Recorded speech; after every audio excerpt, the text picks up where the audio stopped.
Good evening, everyone. My name is Andrew Fracknoy. I'm the Emeritus Professor of Astronomy at Foothill College, and it's my pleasure to welcome all of you to this lecture in the 22nd year of the Silicon Valley Astronomy Lecture Series.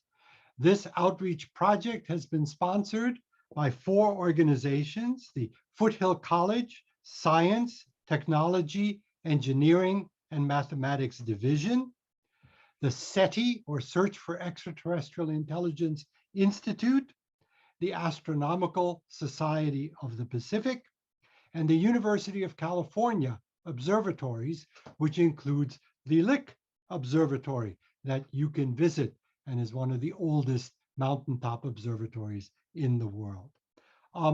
We're delighted tonight to welcome our first intercontinental speaker, Dr. Charles Lineweaver. But before I introduce him, let me mention a couple of the rules of the road as we go along. First of all, if this is your first lecture with us, we encourage you to like or subscribe to our YouTube page. And when you do, be sure you push that notification bell. If you push the notification bell, then you will be notified of future lectures. And we have interesting programs coming up. Also, if you have questions, we encourage you to submit them by email. We get these emails from all over the world, and we very much welcome you to join. You send the email with questions to astronomy@foothill, one word, foothill.edu. And that address will be on the screen as we go along tonight. So as you have questions, go ahead and email them in, and we'll try to get in as many as we can. Well, tonight's speaker is going to be talking about an interdisciplinary topic, and he is an interdisciplinary scientist. He's an astrobiologist. Dr. Charles Lineweaver is an honorary associate professor at the Australian National University's Research School of Astronomy and Astrophysics and Research School of Earth Science. His areas of investigation include the study of exoplanets, planets orbiting other stars, cosmobiology, understanding the rules of the universe and how they apply to life, and the study of cancer. He recently completed an online video course at arewealone.us. Dr. Lineweaver earned a BA in history from the State University of New York at Binghamton, an MA in English from Brown University, a BS in physics from Ludwig Maximilians University in Munich, and a PhD in physics at the University of California in Berkeley in 1994, where he worked with Nobel Prize winner Dr. George Smoot. Dr. Lineweaver is the son of a high school biology teacher and has lived in or traveled through 85 countries, and was also a semi-professional soccer player in Germany. So he's really a man of many areas and many talents, and we're delighted to welcome him as our first intercontinental speaker from Australia, speaking about cosmobiology, recent progress in cosmology, exoplanets, and the prerequisites for life in the universe. It's an honor for me to introduce Dr. Charles Lineweaver. All right, Andrew, thank you for that generous introduction. And yes, I'm talking to you from Canberra, Australia, where it's starting to get cold here because it's fall. It's autumn, so the seasons are opposite. And for those of you who aren't aware of some of the differences between the northern and southern hemisphere. And so now I'm going to share my screen, I think. And let's see, I press my share my screen button and I choose there. And then I say share. And I then go full screen. And can you see that, Andrew? Yes, okay. All right. So my name is Charlie Lineweaver, and I'm going to talk to you about cosmobiology, which is essentially a combination of cosmology, as portrayed here by the image of the cosmic microwave background on the left. And I say that because that's what I did my thesis on at Berkeley, and also biology. Now, this is the tree of life this is the tree of all life on Earth. And I'm going to try to connect them in a way that places life in a cosmological context. So I'll be talking about recent progress in cosmology, in exoplanets, and what can life on Earth tell us about ET? What can life on Earth tell us about the possibility of life elsewhere? All right. So in 1992, we made this map, and this is the cosmic microwave background radiation. And in 2006, John Mather and my PhD supervisor, George Smoot, got the Nobel Prize in physics in 2006. So I wanted to, now this is not just a map, but I want to make sure that the astronomers know what we're looking at when we look at the cosmic microwave background. And there's one metaphor that I find useful, and that is, where we say that these are the oldest photons you can see, excluding, for example, the galactic plane, which is the red horizontal band across it. Everything else comes from the surface of last scattering, which is light that has traveled through the universe starting from about 390,000 years after the Big Bang. Not 390 billion, but 390 million. It's 390,000 years. So very close, less than 500,000 years after the Big Bang. These are the oldest photons you can see. And here's a thought experiment you can do to try to understand what it is. So imagine that you are in a field, an infinite field, and everybody is standing shoulder to shoulder and everybody is screaming. Now, detail. The speed of sound is about 330 meters per second. So let's imagine everybody has a watch and everybody agrees to stop screaming at the same time. Well, then you ask the question, what will you hear after 1 second? Well, you won't hear the people nearby you. Here's you in the middle, and here are all these other people. You will hear a wall, a surface of last screaming that is 330 meters away from you because you've waited 1 second. If you wait 3 seconds, you will then have a surface of last screaming, which is 3 times 330, or 1 kilometer away. If you wait 6 seconds, that surface of last screaming will be 2 kilometers away, et cetera, et cetera, et cetera. Now that's called the surface of last screaming. Now this is essentially a good metaphor for what happened, the cosmic microwave background radiation. Instead of the velocity of sound, think of the velocity of light. So the whole universe, including where you are, is hot and giving off radiation, but then it recombines to form hydrogen, and then the universe becomes transparent. And the question is, where is the surface of last scattering? Where are these oldest photons coming from? Well, they're coming from the surface of last scattering, which is receding from us at the speed of light. Also notice that in this particular place where you are, the Big Bang was in your room, was in my room, was everywhere. It's just that we're seeing it far away because a telescope is a time machine. The speed of light is finite. So that's one way to think of, when you look at this map of the cosmic microwave background, these are the oldest photons. They're coming from the surface of last scattering. Those photons also used to be here, but they went away because time has gone by, the universe has cooled down, and we are still able to see them if we look far enough away. So another way to look at this is, here's an observer in the middle, here's we are, and when we look out, we see the photosphere of the universe. The reason why it's the photosphere of the universe is just like the photosphere of the sun. Beyond it is a hot plasma, and you can't see through hot plasma. The universe was a hot plasma. And so all the photons we see coming from this circle here called the photosphere. If we get really good, if we improve our neutrino telescopes, we will then be able to see the neutrino sphere, where the universe was 10 to the 11 Kelvin. This was about a millisecond after the Big Bang.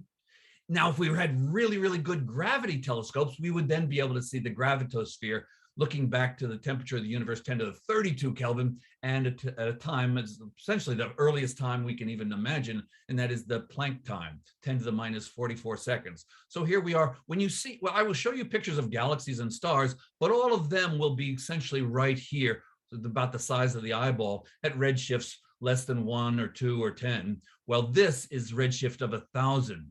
And so these are the oldest photons you can see. And that's what I studied for my PhD. We found the fluctuations in the microwave background, and George Smoot got the Nobel Prize in 2006 for that discovery. All right. So there are about 10 to the 11 galaxies, so about 100 billion galaxies in the observable universe. And like I said, this is from a very small part of this diagram around the eyeball. So here are 10 to the 11, 100 billion galaxies in the observable universe. And each of these galaxies, there are about 10 to the 11 stars. I sometimes say that, oh, this is a picture of our galaxy, but you are astronomers, so you know no one has ever taken a picture of our galaxy from outside of it, so this cannot be our galaxy. However, when you add 10 to the 11 times 10 to the 11, you multiply them, and then you get 10 to the 22 stars in the observable universe. That's a lot of stars.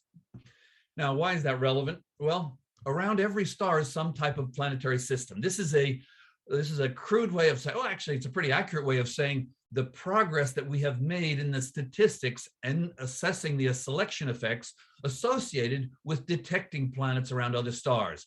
I'll say it again, around every star is some type of planetary system.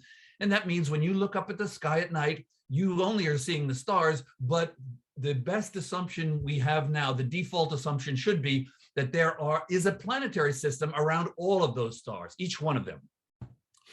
Now, that means there are more planets in the universe than there are stars.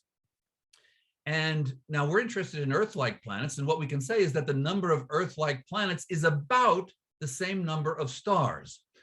Now, there's a little caveat associated with that. It depends on what you mean by Earth-like. So, for example, if you say Earth-like, well, that's within 5 or 10 or 20% of the mass of the Earth. Or we can say, well, it's within a few percent of the composition of the Earth. Or we can say it's the insulation to be in the habitable zone. How close to the habitable zone are these planets? Those are the things that get modified, that modify the word Earth-like. But basically, you can say the number of Earth-like planets, wet, rocky planets, is about equal to the number of stars. Now, that's an awful lot, 10 to the 22. So our question then is, what has happened on these other stars, on these other planets? Now, here's a diagram to show you how much progress we've been making. Here's in 2012 when Kepler first started to give us some results. And you can see, well, here's the period, the orbital period, and here's the mass. So here's Mercury, Venus, Earth, Mars, Jupiter, Saturn, Uranus, Neptune. That's our planetary system. The planets that have been detected, exoplanets, by a variety of techniques listed here, like radial velocity, transit, and then we have the ones in the solar system are here. Earth is right there. And you can see that up here, the high mass, short period are easy to detect for both the radial velocities and the transit technique. There are a few planets up here which are detected by imaging, and they have to be far away from their host stars to be able to not be blind, for the telescopes not to be blinded by the star system that they're looking at. So they can see things up in that right-hand corner. So that's 2012. 3 years later, look at this. We made it, that small cloud has turned into a big cloud. And now 7 years more, we have about 5,000 confirmed planets. So this is a giant cloud. But notice that the cloud is always heavier here and less here. That's not you should not conclude from this that there are no planets here, but rather there's a selection effect heavily saying these are easy to see, these are hard to see. And I have lots of confidence that this whole area is really populated with lots and lots and lots of planets. As I said, I suspect that there will be an Earth-like planet on average around every star. Now, there's something called the circumstellar habitable zone, and this is an illustration of that. Here's the star, and here are some planets. And if you want to have a life form, you should be the right distance away. If you're further out here, you're not getting any heat, and so you're too cold. If you're here, you need to be warmed up. Then you get too hot, so you have to move back to this circumstellar habitable zone. And so what we can do, because we know the periods of planets using Kepler's third law, we can talk about how far these planets are from their host star. We know how bright the host stars are, so we can tell how much insolation, how much they are being heated, and that's how you can define a circumstellar habitable zone. So for example, in 2015, we wrote a paper saying that the average number of planets in the habitable zone was about 2. Here's too hot, here's just right, and here's too cold, sometimes called the Goldilocks zone. This 2, however, is for any kind of planets. If you want to say Earth-like planets, then it turns into about 1 or so, as I've mentioned earlier.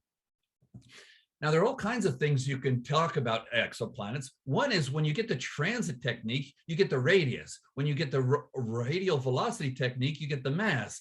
And so you can plot them on a radius mass plot.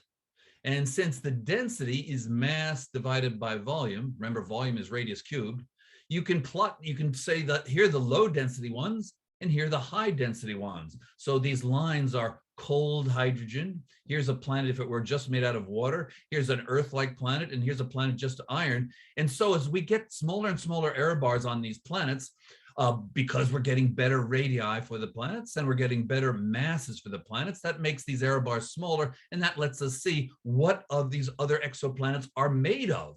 I should say that this is color-coded according to the surface temperature on these planets. And here are the hot, puffy marshmallows here. These are hot Jupiters. Here are cold Jupiters. Oops, and what happened here? Did something happen there? Okay, I'll continue. No, we're fine. We're seeing them.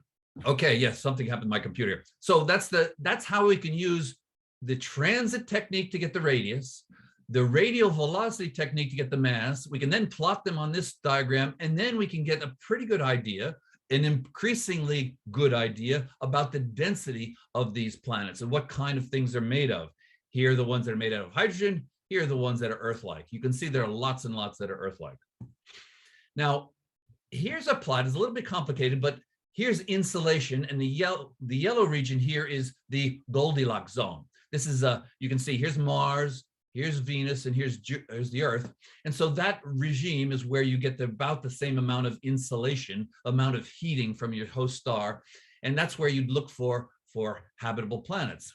Now, interestingly, in this plot, the x-axis is escape velocity. So it's really hard to escape from Jupiter. And so these planets are very gas. They're kind of essentially all atmosphere.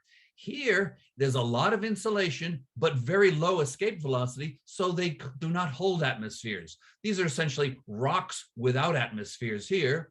Here are just atmospheres, and right in this band here are rocks with atmospheres. And that's the type of planet we're interested in, because rocks with atmospheres allow water to be liquid.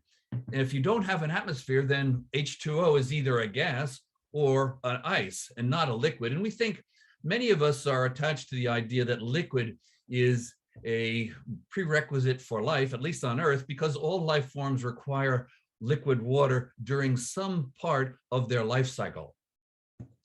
So again, here the low escape velocity, high insolation. They're rocks without atmospheres.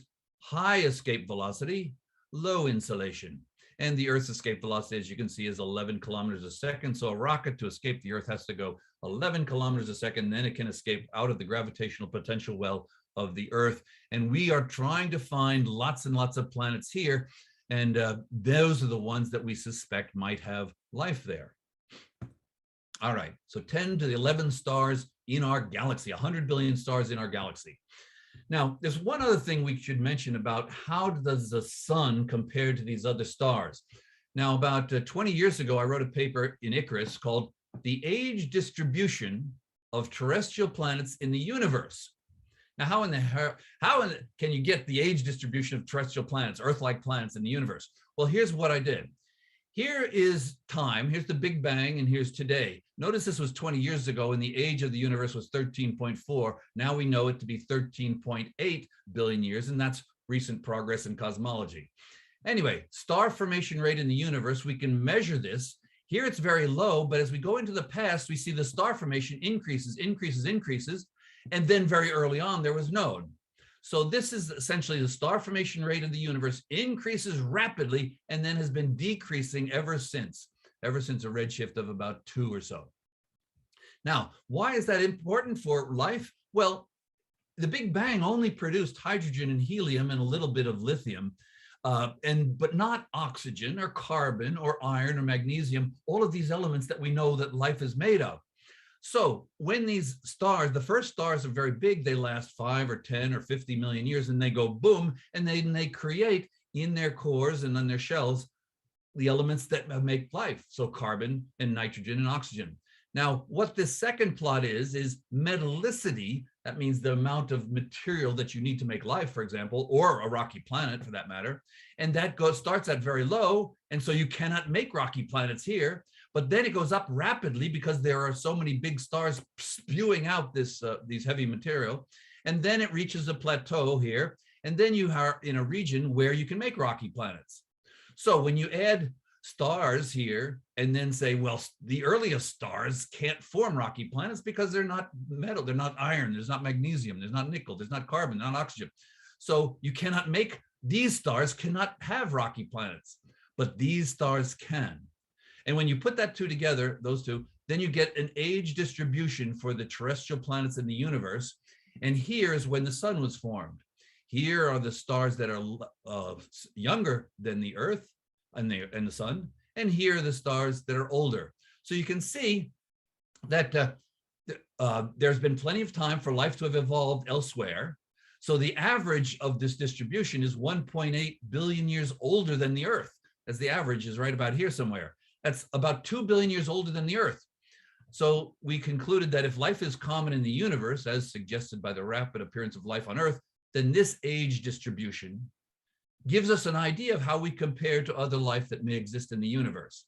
So this is something that it can be improved on, but the basic line is that most Earths, if we find life and if life does evolve on these other planets, it will have had, on average, 2 billion years longer than life on Earth has had to evolve.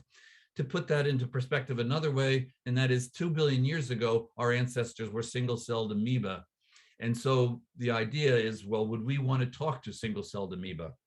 Now, this was covered by New Scientists, and they said, terrestrial taught our home planet may prove to be wet behind the ears, so our planet is young compared to the other terrestrial planets. And then a less reputable journal wrote, why ET won't return our calls, we're far too immature. So we're not sending messages to amoeba, so why should they send messages to us, is more or less the argument. So let's talk about Seti, hello. And we're wondering about what could have evolved on these 10 to the 22 other Earth-like planets. Well, will they be our friends? Or will they help us join the Federation of Galactic Civilizations? Will they hurt us? Will they feed us? Will they eat us? Or will we kill ourselves before they find us? This I find a very high a probability that we should think about. Maybe there's no one out there. So the question that has haunted me and many other people, and we find it a fascinating question, is, are we alone? And I found it so fascinating that I decided to make an online course called Are We Alone? Well, how did we get here? And here's the URL. If you want to know more about this course, please go there. It's free. You don't need to register. Just go there and start watching the videos, which are presentations just like this one, more about biology than about exoplanets or cosmology. All right, so here's a movie. I want to show you a movie about what happened to life on Earth. The sun 4.5 billion years ago was an overdensity in a molecular cloud like this one, and then 4.5 billion years later, you turned into this. So if we want to make a movie of what happened to Earth, is a 2-frame movie, goes from here to here, here to here, here to here. And what we want to ask is that type of transition or change or evolution, is that something that we should expect to have happened on other planets? Now we can get a little bit more sophisticated and look at this diagram here. Here we have the Big Bang, which is producing hydrogen and helium. Notice there's no oxygen, no carbon, no nitrogen, none of the things that you and I are made of.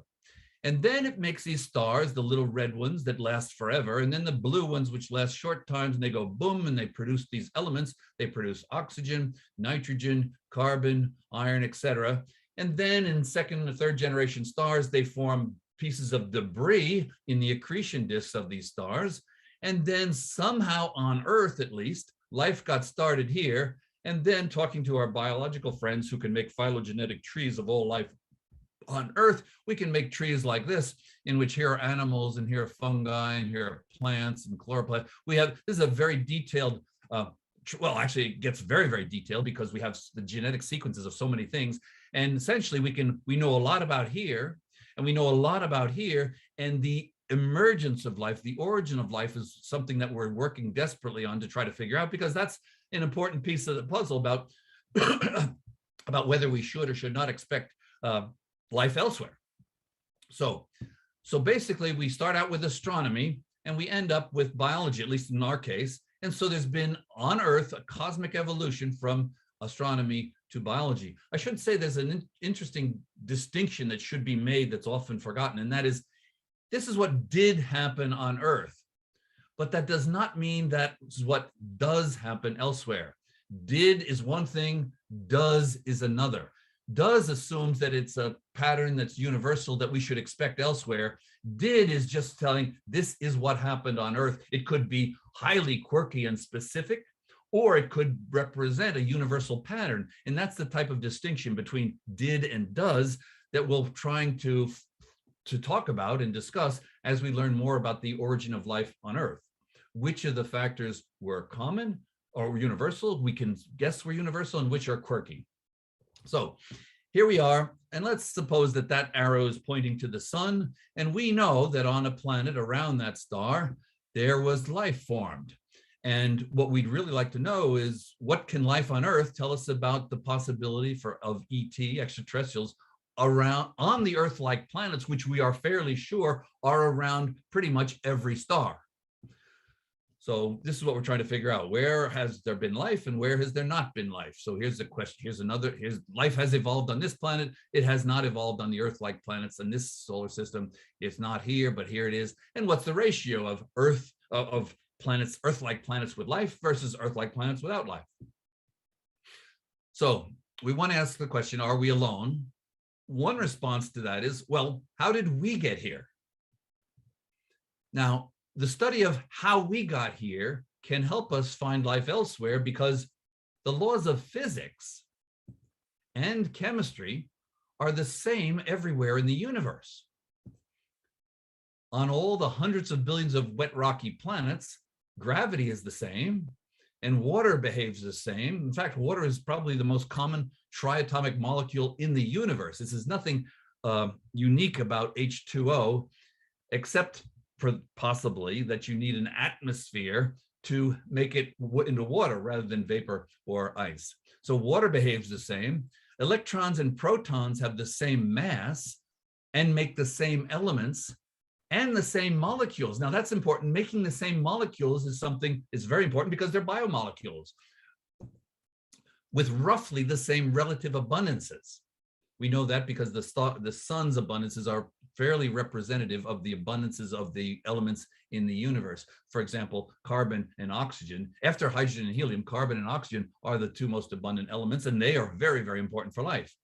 Another way to say that is that life is made out of the most abundant elements in the universe. It's not made out of unobtainium. So I think you can say that the intimate connections between physics, chemistry, and biology on Earth should be the same as they are elsewhere. In other words, there's no terrestrial magic required. As far as we can see, the sun is an average star and the Earth looks like a very average planet. And we don't see anything unique. You could imagine, for example, if the sun had more, I don't know, if the sun had much more uranium, or somehow it stood out differently from other stars, you could say, that's what makes us unique, or maybe we're alone because of that. But there doesn't seem to be anything unique about the sun or the Earth that makes it weird or unusual compared to the many, many, many planets you'll see elsewhere. Although I should say that we've discovered many types of planets that we did not expect, but we're seeing on average, I would guess, about one Earth-like planet per star, which is a lot. Now let's move from astronomy.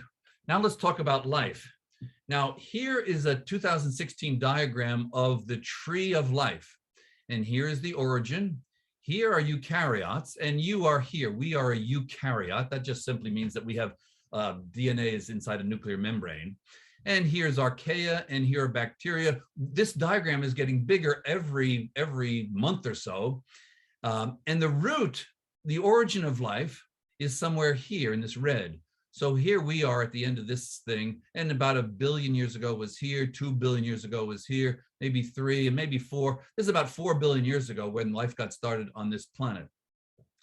Now, the root, as I said, the root is somewhere here. This is what the life forms that are here. Now, I should point out that every single end of these twig is the result of 4 billion years of evolution. Every single twig here is the result of 4 billion years of evolution, and they all have a common origin here. Now, I suspect that because the common origin is more connected to the biochemistry of the early Earth, and since we've just shown that the biochemistry of the Earth is probably the same as the biochemistry, or at least the protobiochemistry or the molecular chemistry of other planets, then you might expect the same thing at this level to happen. But 4 billion years is a long time, and I suspect that what happens on the ends of these twigs are very rare. In other words, we start out with something that's very common and we should expect to find elsewhere, but any single one of these twigs is the product of 4 billion years of evolution. We should not expect anything similar. Now and so, for example, here we are. I don't think we should expect English-speaking aliens. I don't think we should look for elephants or sulfur-crested cockatoos or humans or even heads. There are no heads anywhere here except for our lineage. Right about here is where heads evolved. So that's only in our lineage did heads evolve. And if you're talking about something that you should expect elsewhere, you might expect it to evolve here, here, here, here, and here. And that didn't happen. So I think we should, and technological civilization, that's, right here. So all of these things I think are rare and possibly even sets of measure zero. Now, that's bad news, I think, for Seti, although I am a Seti supporter, an avid Seti supporter, because Seti is looking in new spaces. It's examining parameter space in a way that hasn't been done before, and that is the best recipe for finding stuff elsewhere in the universe. I don't think we're going to find technological civilizations, but I think we're going to find some really interesting stuff, and the universe is weirder than we suppose. Now, the basic principle of this argument is the following. The closer to the origin of life, the more universal are the life forms. And the further from the origin of life, the more quirky are the products of evolution. And I think this is one of the things that the evolution of life on Earth is telling us. We should not think that there is convergence on any one of these, because you don't see these. If heads, for example, were something that was really a good thing to have, then all of these branches, or some fraction of them that are distinct from ours, would have evolved heads. There are no heads here, or heads here, heads here, but they're only heads. Heads started here and then they diverge. And because of that divergence, we think they're common, but they're not very common when you look at the whole tree of life. All right. So, are we alone? This is a question we all ask. Now, in this, I did a survey. I've gone all around the world and asked people, are we alone? And one thing that came to me is very important is, who is we in that question? Are we alone? And when I ask people, who is the we, there are usually two responses. One is we humans, and another is we, the life on Earth.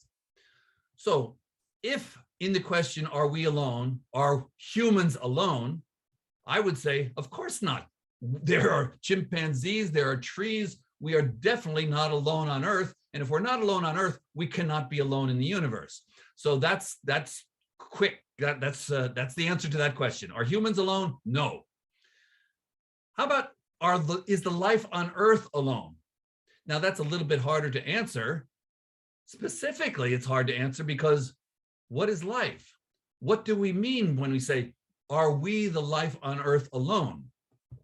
Now, this is usually we just assume we know what life is, but to test this idea, I did a survey of biologists. I went around the world, in India, in Europe, in America, in Australia, and I asked biologists, are viruses alive?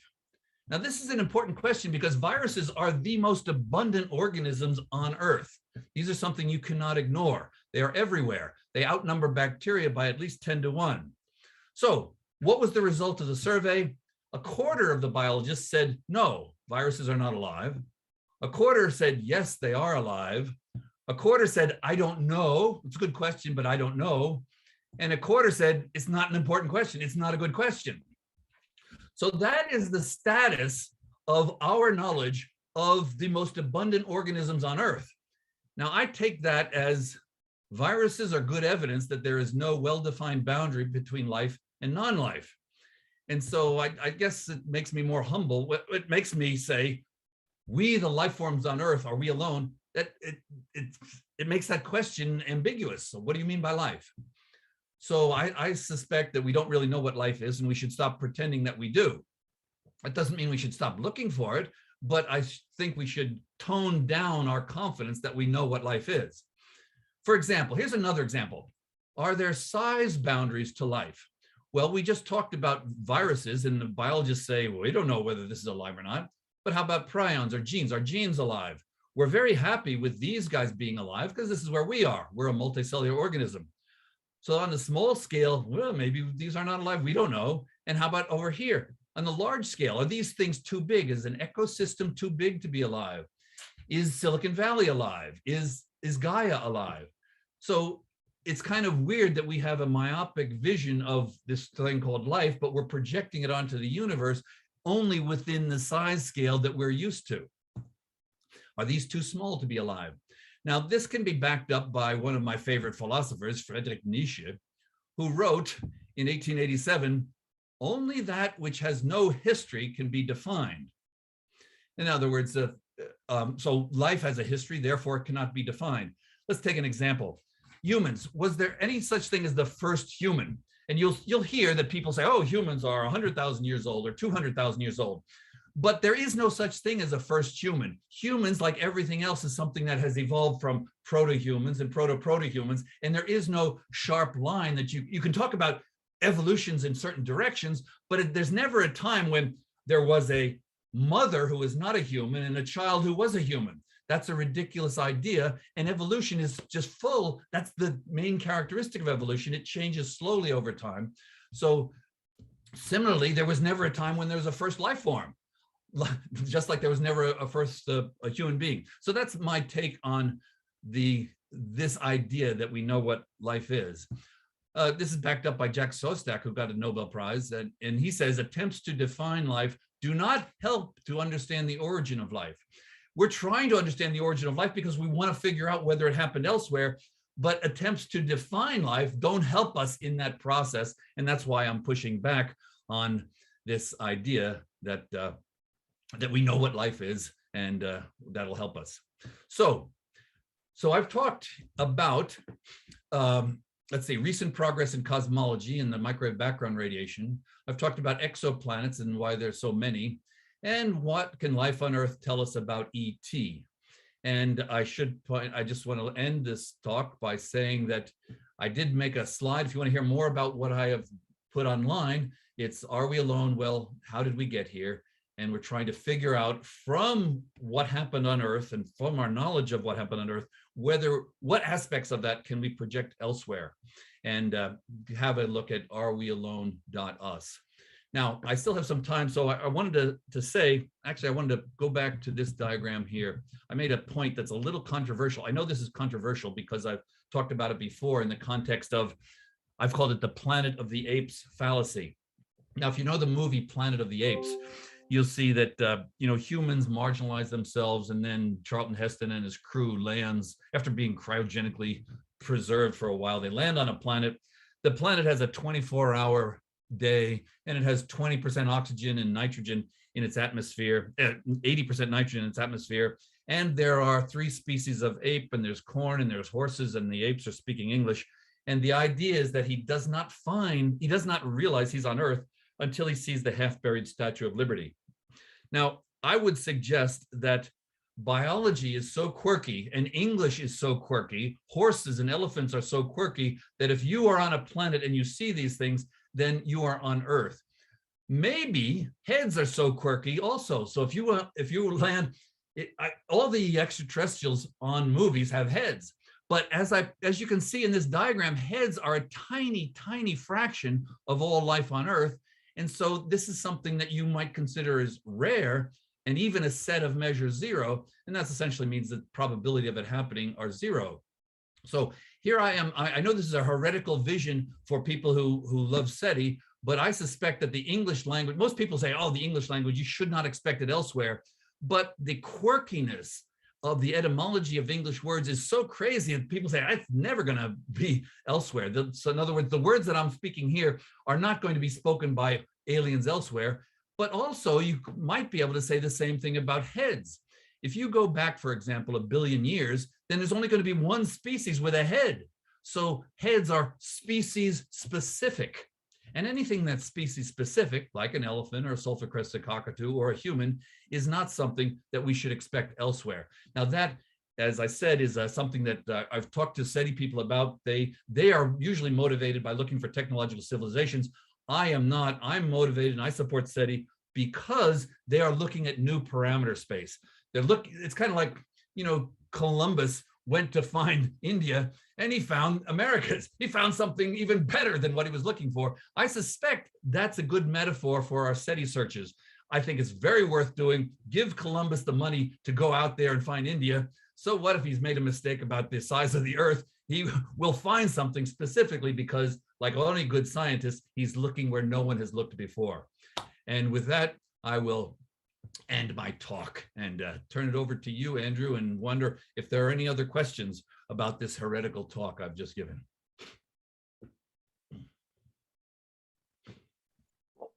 So I'm going to step in for a moment for Andy. We seem to have lost him from the Zoom call for a moment.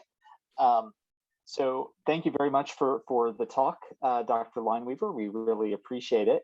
And I will go ahead and dive into the questions here. So we've got one. So we have a question from Sam asking, when you were talking about mass and radius, you talked about water planets. Is that a thing? And yeah. Sam has a few more questions, but we'll go ahead and take that one first. Yeah, so we know in our solar system, we have, let's say, Mercury and Venus and Mars and Earth, and those are known as the rocky planets. That's because they do not have very, very large atmospheres of hydrogen helium.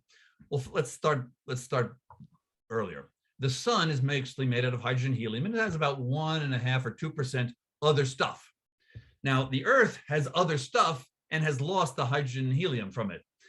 So the rocky planets are essentially made out of silicates, Si and O.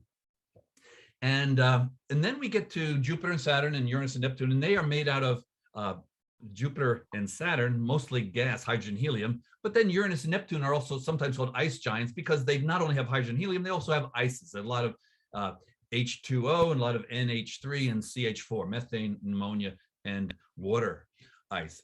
And so the question is, can you have planets that are not, well, actually, if you look carefully at that density plot, you can see that there are many, many planets in between Earth-like composition and pure water. And matter of fact, they go from Earth-like and then they go through, they get lower and lower density, they go through the water, and then they get higher and higher because they're made more and more out of hydrogen. So the question is there a region in that ascent or descent in density to more and more hydrogen where you not only have rocks, you have more and more water on your content, and then you get more and more hydrogen that you can hold on to because you're more massive? I think there is such a region. It's somewhere between 5 and 8 Earth masses, and there's nothing like that in our solar system yet. The closest thing might be something like a comet or something that has a very high water content that has lost its hydrogen and helium. So yes, I suspect that these things are called water worlds or ocean planets, and you can look at some papers. If you Google that, you can see some papers that have been written about this. And so yes, the land, the space of planets is incredible, and it goes all the way from iron all the way to hydrogen and everything in between, and water is certainly everything in between. Another example of that is a lot of the moons of Jupiter have large, very large water content. The Earth, I think, although we think of it as a wet planet, is a really, really dry planet. And in fact, I think there's more water per kilogram on Mars than there is on Earth. And the water on Earth is just at the very surface. And there's like the mass of the water mass of Earth is like 10 to the minus 4. And you can think of, wait a minute, if you get 10 times as much, it's still only 1,000th of the mass. But some of these planets will have 100th or a 10th, or even 50% will be water, in which case we would call them water worlds. Again, this water will be concentrated on the surface. It won't be at the center. At the center, because the planet has differentiated, you will find iron and nickel, an iron core. Wow. So there's really just this huge diversity of types of Yes. planets and Yes. mixes of materials going into them. And it's those mixes that are giving that density that then gets measured. That's right. And also important to remember is if the thing is large enough, it's hot enough to differentiate. If you have a rock that has some iron in it and some silicates, you heat it up, it's not going to do much because it's just a small rock. But if you make that rock the size of the Earth, then the iron will sink to the center. The lighter rocks will stay on the outside, and then you will have a differentiation, and you'll have an iron core, a silicate mantle. And then an atmosphere, if you have it big enough to hold on to gases. If you have an insulation from a star that's just blowing the gases away, then the gases will be so hot that they won't be able to be held onto by the gravity of the planet. That's the plot I showed with, on the y-axis, insulation, how much insulation you're getting from the host star versus escape velocity, how much mass is there to hold on to those gases. If you have a large escape velocity, then you're like Jupiter. You will have held on to the hydrogen, and you're more like a star. If you're more like the moon, then you have your rock. Your gravity is so small you can't hold on to your gases, and so you don't have an atmosphere. If you're at the same insulation, but you have a bigger mass, then like the Earth, you can hold on to an atmosphere, and only if you hold on to an atmosphere can you have liquid water at the surface. And that's why we're concerned. That's why we're very focused on looking at planets in the habitable zone, which are large enough. Remember, the moon is in the habitable zone, but we're not interested in it because it can't hold on to an atmosphere. We're only interested in planets in the habitable zone, which are massive enough to hold on to an atmosphere so that there's an atmospheric pressure that can keep H2O as a liquid on its surface, and then maybe promote the molecular evolution, which leads to the origin of life. So that's what you were showing with that figure where you had that overlap region, right? Of showing you sort of the planetary surface escape velocities, and then yes, that overlap with the insulation. There's a diagonal line there that separated planets without atmospheres from planets with atmospheres. And then if you get further enough away, if you get big enough, then you're just atmosphere and there's no surface. Does Jupiter have a surface? Does Saturn have a surface? Not really. And so, but does Earth and Venus and Mars? Yes, they do. And they have atmospheres as well, because they're large enough to hold on to those gases at the distance they are from their host star. So handing things back over to you, Andy. All right. Well, I'm so sorry. I had a technical issue and I dropped out. So I'm glad to be back. And let's continue with the questions. There was a question from Aki. What was the HOC NPS on the kangaroo? When you showed the slide of the kangaroo as the second step in evolution, what did those initials mean? Well, Andrew, I bet you're enough of a chemist to know what they mean. Those are the atoms that make up life as we know it. That's right. Those Hoc and Pis, it's called. H for hydrogen, O for oxygen, C for carbon, N for nitrogen, P for phosphorus, and S for sulfur. That's about 98, maybe even 98.5% of what you are made of. And that's true for all life on Earth. So those are the 6 most important elements in life on Earth. And that's what it is. That's when you look at a kangaroo, you should think of Hoc and Pis, HOCNPS. And yeah. All right, gotcha. Well, now that we've gotten that important thing out of the way, let's become more serious. So you mentioned that all planets on average are 1.8 billion years of us in terms of in terms of the timing of when rocky planets form. But what about the pace of evolution? Could it be that the pace of evolution is not the same on the different worlds? And so the pace of evolution may be an additional factor that determines how far in advance of us life might be. Yeah, I don't like to use the word advance or primitive. I use the word quirky. I think things are diverging, but I don't think there's a useful way to describe the direction of evolution, because on Earth, when you look at all the life on Earth, you see it go in so many different directions that there's no useful generalization. Now, this goes against most biological literature, most popular biological literature, because you will see things called the major transitions in life. And basically, these are the transitions that occurred in our lineage, not in the other lineages. And so I think that biology does weird and interesting things, and so weird and interesting and so diverse that I am very hesitant to apply to it any vision of, hey, we did this, therefore it should do this elsewhere. I really do not think there is a large narrative line that you can apply to all life on Earth with any confidence that it would be applicable to life elsewhere. Is that the, what, remind me of the question again? What was the question? So the question was whether the fact that the planets on average evolved earlier, the rocky planets, Oh, yeah. you So implied that that would mean that life forms would be more ahead of us. But what about the question of the pace of evolution? Could the pace of evolution on Earth have been speeded up by extra supernovas or some other factor?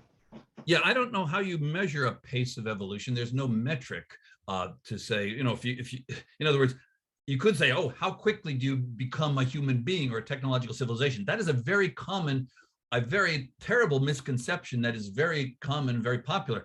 The questioner used the word ahead. So he said, are humans ahead of, let's say, E. coli? And I don't think that's the answer at all. I don't think that's a very valid way to look at life on Earth. For example, some people say, well, we are the main species, we're dominating Earth. But, you know, we're talking about our CO2, for example, goes from 400 parts per million to 500 parts per million. Well, and so that's a testament to our control of the atmosphere. But the atmosphere has 20% oxygen. All of that oxygen has come from oxygenic photosynthesis produced by cyanobacteria and their descendants. And so if you're talking about anything that is dominating the Earth's atmosphere, it would be that rather than human beings. So I just think that humans have attributed to themselves in a self-aggrandizing way power that we don't have. And the use of ahead and primitive attached to a phylogenetic tree is just inappropriate as far as I can see, except if you're comfortable with human vanity. I'm not, I'm pushing back on it. Okay.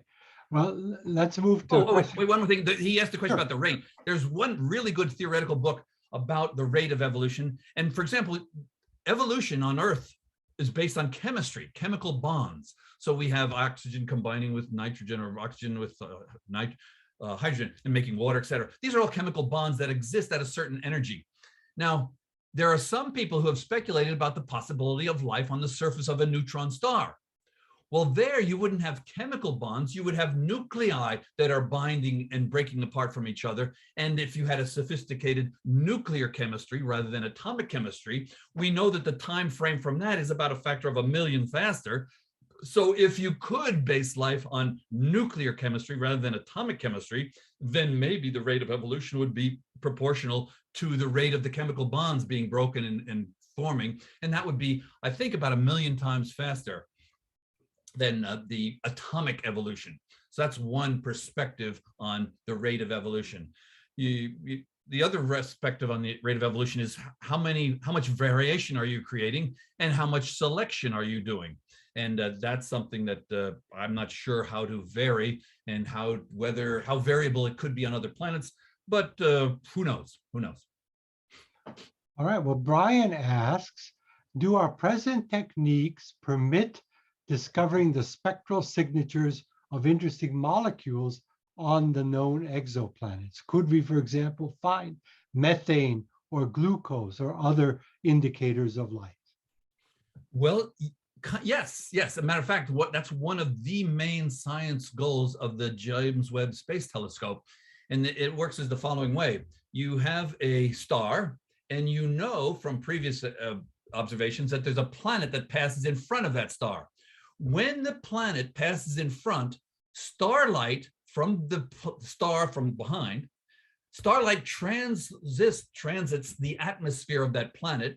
And when it does that, the molecules in the atmosphere pull out or absorb certain specific lines.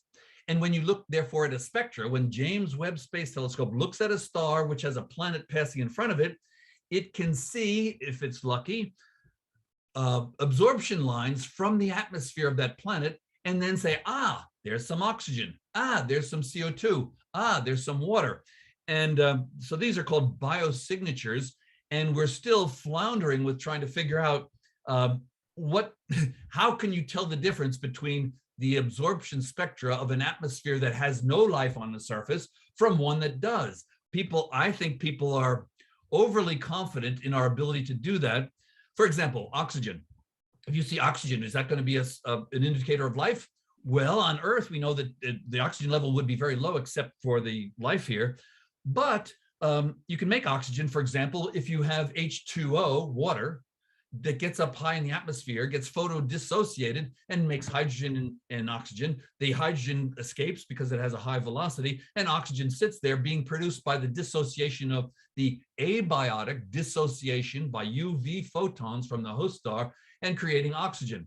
I'm not sure how high a percentage of the atmosphere can be produced by oxygen that way, but that's the type of process that is an abiotic process that can produce these elements, which are all too easily interpreted as evidence for the existence of life. So we have to be very careful. We're working on it. A lot of very smart people are working on this right now, but we really should not get too far ahead of ourselves and say, well, look at that.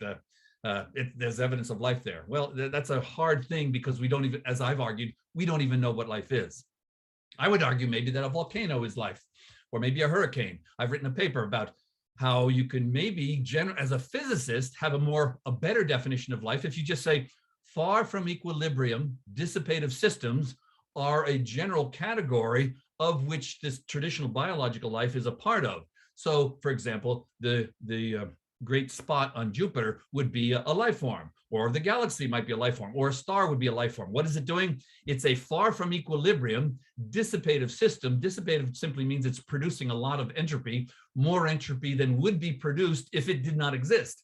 That's what a hurricane does. There's a temperature gradient, a pressure gradient, and then it undoes that gradient. It kind of eats that gradient the way that we eat carbohydrates, combine it with oxygen, and then that's what we do. We dissipate the free energy that's in that stuff by taking these things and putting them together. That's what a hurricane does. It's a more efficient way of taking the high pressure and low pressure and putting them together and then getting rid of that gradient. That's what, so I'm more comfortable with that definition of something lifelike than with the biological ones, which I suspect is much more quirky and isolated to Earth.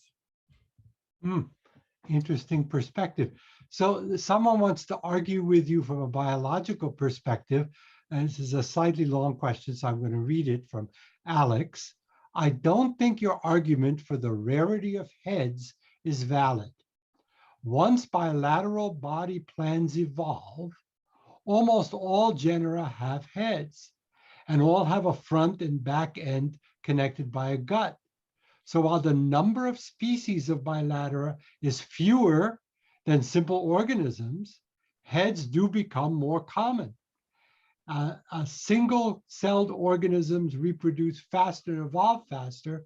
That's why the bacteria have so many species, but that heads are not rare. So okay, let's do a thought experiment. Who is his name? What was it? Alex. Alex. Okay, Alex. Imagine now English is very, very common, and English is spread all over the world. And you could say, well, this is a very successful language. But let's go back to about 1,000 years ago, or maybe 500 years ago, and ask any particular language. Some languages die out. Matter of fact, there are about 6,000 languages.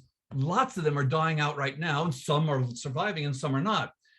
The ones that survive, I think you can not make a good argument that those are the ones that are convergent and we should expect elsewhere. They are just quirky and have happened to have spread all over the world. The same thing with heads. If you go back about 1 billion years, there's only one species with a head that led and diversified to all the bilateria and the other things with heads. That means, for me, heads are a species-specific feature of life on Earth. Anything that's species-specific is crazily quirky, and you should not expect it elsewhere. That's more or less the argument.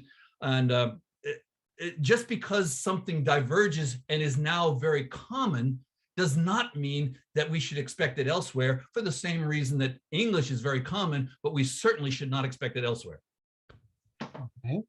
So going back to your suggestion that there's nothing unique about the Earth.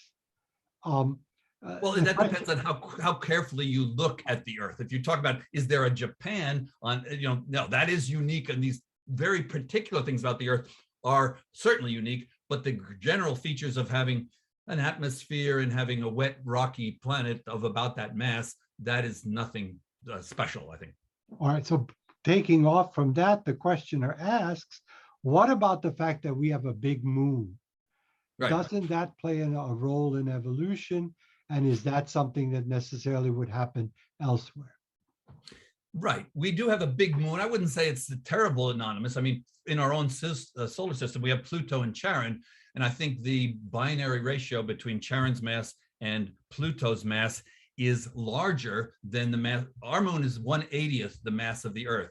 And I think Charon is a larger fraction of Pluto's mass. So having a big moon is a little bit unusual.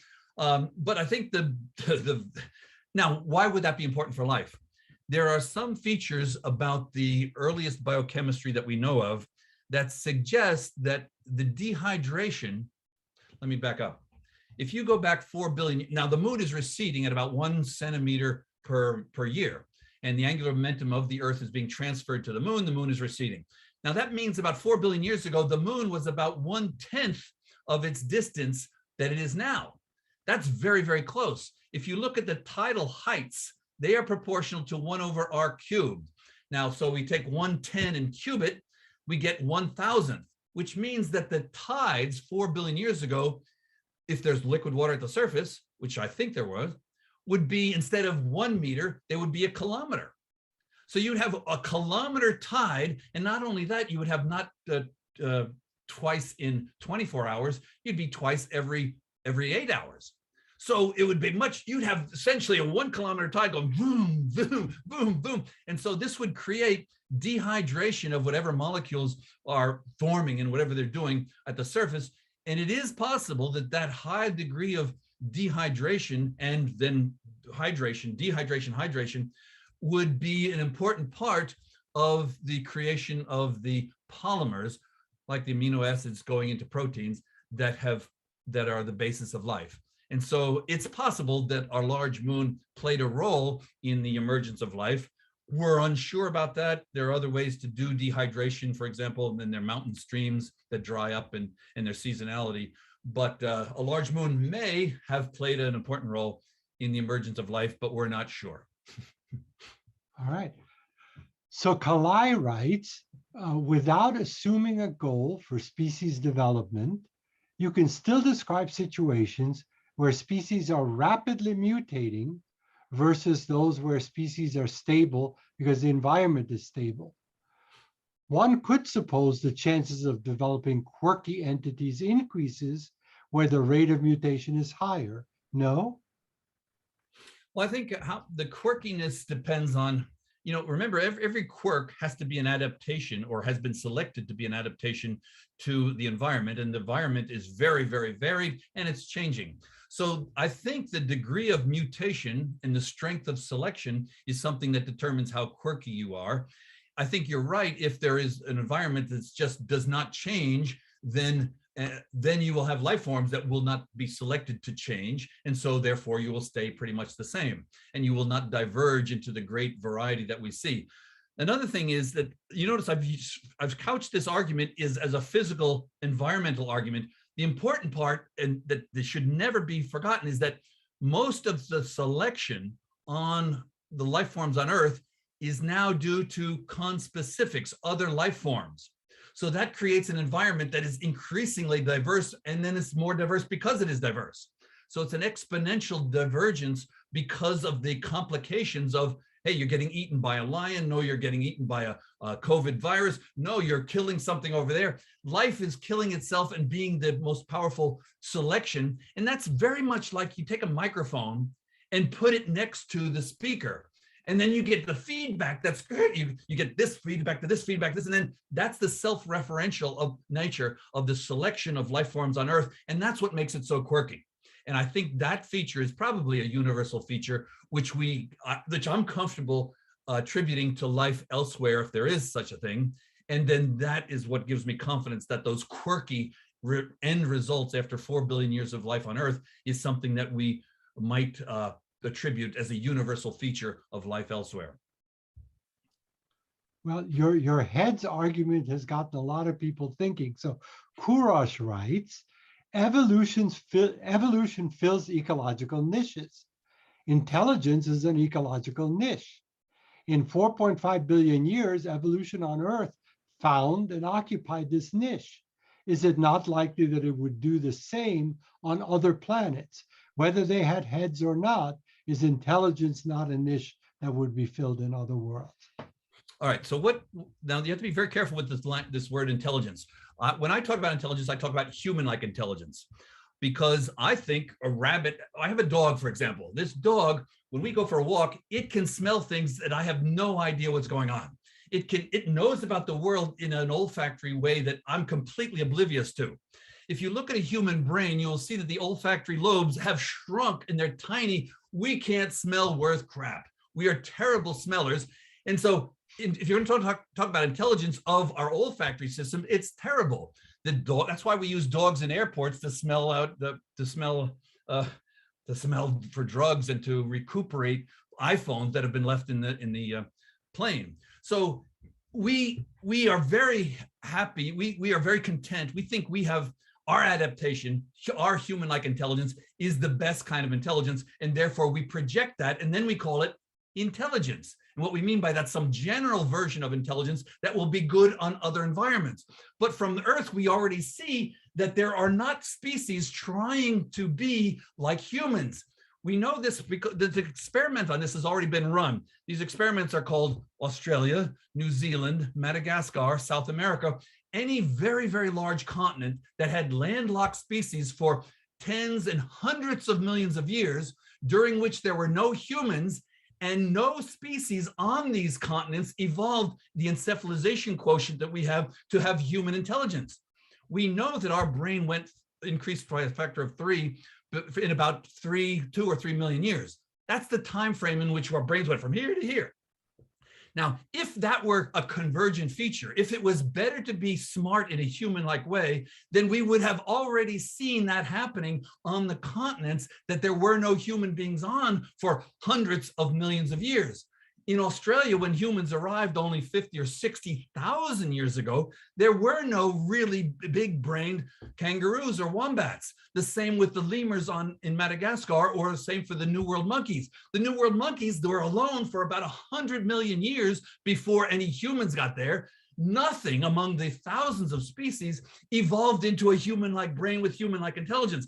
I interpret all that evidence, now this is evidence that there is no such thing as a human-like intelligence niche that is general, that can be extrapolated to not other continents, nowhere can you extrapolate it to other planets. So that would be the evidence that I think we have on Earth to contradict the very, very common assumption that it's better to be smart than stupid. And by smart, we mean have human-like intelligence.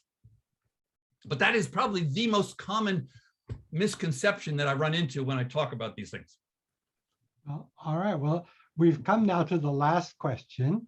And in a way, it summarizes the discussion that we've been having. You said you were a supporter of Seti, but at the same time, you didn't hold out much optimism that Seti would find what they call techno-signatures, the signatures of intelligent technological life. So this question asks, what should Seti be doing?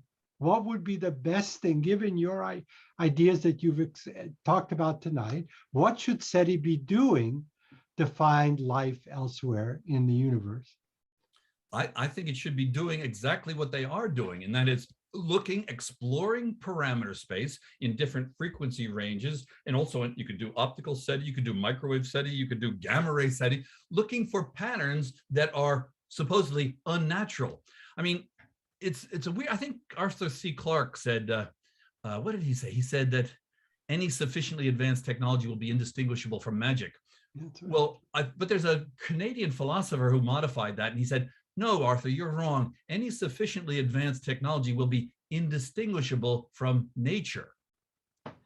Now that's a weird thought, because if any sufficiently advanced is indistinguishable from nature, i.e., hey, we're going to be sustainable, then you will not have a way to identify nature, because you're saying, hey, I'm looking for unnatural, artificial things, not natural things. And so again, that's a way to blur this supposed distinction that we make. It's really weird what humans are doing. We say we're not animals. Obviously, we are animals. We say that what we do is artificial, but what a bird does is natural. This is the craziest, I don't know, putting humans on a pedestal that's really interfering with, I think, good science. But to more directly answer your question, Seti, I think, is doing the right thing, exploring interesting and new ways with parameter space, with radio telescopes and other kinds of telescopes, in ways that astronomers who are looking for stars and other things do not do. And I hope and suspect, like any time anybody, like the CMB, I got my PhD doing the CMB. The CMB was detected serendipitously. Why? By guys with a new telescope. This is really weird. There was an echo satellite that's supposed to reflect waves, and then they said, hey, we don't need to put a reflector up there.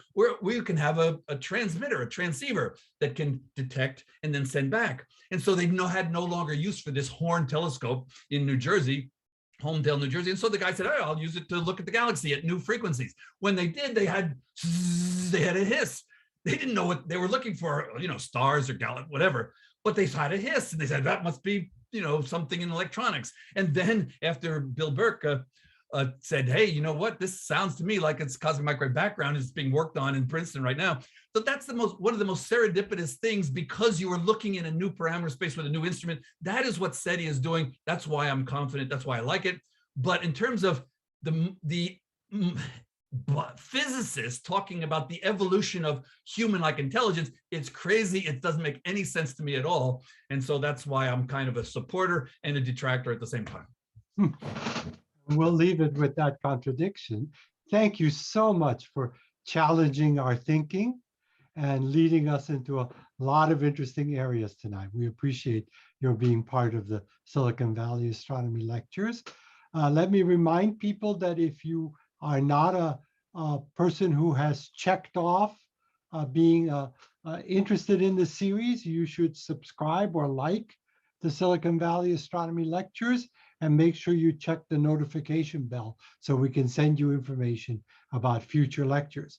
We will return for our final lecture of the 22nd season on May 25th, when Dr. Sandra Faber, the winner of the National Medal of Science, will be talking to us about the future of life on Earth and whether we can ensure that future. We'll see you at our next program.